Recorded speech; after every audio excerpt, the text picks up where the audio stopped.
Hello everyone, welcome back to kitchen of Seema. আর আজকে আপনাদের সাথে আরও একটা ভিন্ন ধর্মী রেসিপি শেয়ার করার জন্য আমি আবারও হাজির হয়ে গেছি। আজকে আপনাদের সাথে শেয়ার করব কিভাবে খুবই ঝটপট টক ঝাল মিষ্টি স্বাদের পাইনঅ্যাপেল চিকেন রান্না করা যায়। রান্নাটা করতে খুবই কম সময় লাগে আর খেতেও কিন্তু ভীষণ মজাদার। বিশ্বাস না হলে একবার তৈরি করে দেখুন। শুরুতে একটা রিকোয়েস্ট, আপনারা যদি আমার চ্যানেলে এখনও সাবস্ক্রাইব না করে থাকেন তাহলে প্লিজ আমার চ্যানেলটি সাবস্ক্রাইব করে চ্যানেলের সাথেই থাকুন। পাইনঅ্যাপেল চিকেন রান্না করার জন্য প্রথমে আমাদের লাগছে চিকেন। এখানে আমি 600 গ্রাম মতো চিকেন নিয়েছি, এটাকে ধুয়ে রেখেছি। আমি এখানে বোনলেস চিকেন দিয়ে তৈরি করব, আপনি চাইলে বোন সহ নিতে পারেন। চিকেনগুলোকে আমি ছোট ছোট কিউব করে কেটে নিচ্ছি, এতে করে মশলাগুলো এর মধ্যে খুব ভালোভাবে যায়। এখন একটা বড় বলে চিকেনগুলোকে উঠিয়ে নিচ্ছি আর এর মধ্যে দিয়ে দিচ্ছি 1/4 চা চামচ মতো গোলমরিচের গুঁড়ো। এরপর এতে দিয়ে দিচ্ছি জিরা গুঁড়ো আমি 1/4 চা চামচ দিয়ে দিচ্ছি। দিয়ে দিচ্ছি হলুদের গুঁড়ো, এটা 1/4 চা চামচ দিয়ে দিচ্ছি। এরপরে এতে আমি দিয়ে দেবো লাল মরিচের গুঁড়ো, আমি এখানে 2 চা চামচ মতো দিয়েছি, তবে আপনি আপনার ইচ্ছে মতো কম বেশি করে নিতে পারেন ঝালের পরিমাণটা। আদা বাটা দিয়ে দিচ্ছি 1/2 টেবিল চামচ। সেই সাথে আমি এর মধ্যে দিয়ে দিব রসুন বাটা, আর রসুন বাটাটাও আমি 1/2 টেবিল চামচ দিয়ে দিচ্ছি। এখন এর মধ্যে দিয়ে দিচ্ছি টমেটো কেচাপ, এখানে আমি 1/2 কাপ মতো টমেটো কেচাপ দিয়ে দিচ্ছি। এবার এর মধ্যে দিয়ে দিচ্ছি পাইনঅ্যাপেল জুস অর্থাৎ আনারসের জুস, এটা 1 কাপ মতো দিয়ে দিচ্ছি।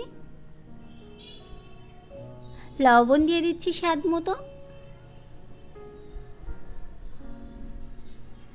এবারে একটা চামচ দিয়ে এই সমস্ত উপকরণগুলোকে একসাথে খুব ভালো করে মিশিয়ে নিচ্ছি। তারপর এটাকে ফ্রিজে রেখে দিতে হবে কমপক্ষে 2 থেকে 3 ঘন্টা, তবে যদি সারা রাত রেখে দেওয়া যায় তাহলে খুবই ভালো। এটাকে ফ্রিজে রেখে দিচ্ছি আর রান্না করার সময় অবশ্যই 15 থেকে 20 মিনিট আগে ফ্রিজ থেকে বের করে রাখবেন, রুম টেম্পারেচারে নিয়ে আসবেন। এখন একটা কড়াইতে আমি দিয়ে দিচ্ছি 1/4 কাপ মতো তেল, আর তার মধ্যে আমি দিয়ে দিচ্ছি একটা পেঁয়াজ।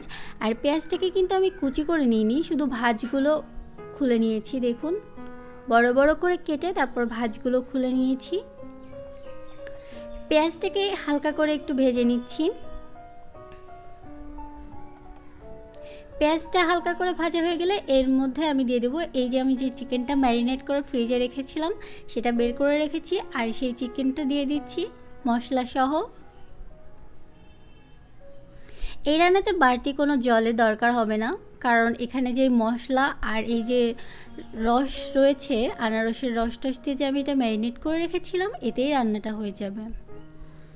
চুলার আঁচটা মিডিয়ামে রেখে আমি এটাকে কিছুক্ষণ নেড়েচেড়ে জাল দিচ্ছি।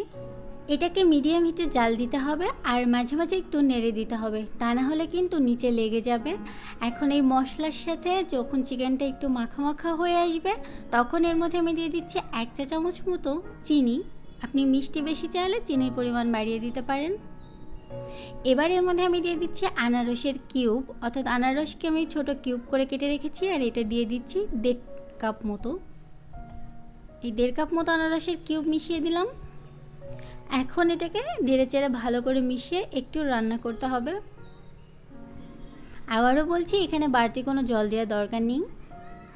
এখন এর মধ্যে দিয়ে দিচ্ছি 1 চা চামচ মতো গরম মশলার গুঁড়ো। এবার সব উপকরণ একসাথে মিশিয়ে নিয়ে ভালো করে নেড়ে চেড়ে দিচ্ছি, আর এটা একটু সুন্দর করে মাখা মাখা হয়ে গেলেই তৈরি হয়ে যাবে দারুণ মজাদার টক ঝাল মিষ্টি স্বাদে পাইনঅ্যাপেল চিকেন। তৈরি করে দেখুন, অনেক ঝটপট রান্না হয়ে যাবে আর খেতেও ভীষণ মজার। খেয়ে দেখুন, বিশ্বাস না হলে। এতক্ষণ সাথে থেকে ভিডিওটি দেখার জন্য ধন্যবাদ। আরও বেশি বেশি ভিডিও পেতে হলে অবশ্যই চ্যানেলটি সাবস্ক্রাইব করে চ্যানেলের সাথেই থাকবেন। পরবর্তী ভিডিওগুলো দেখার আমন্ত্রণ রইল। Thank you.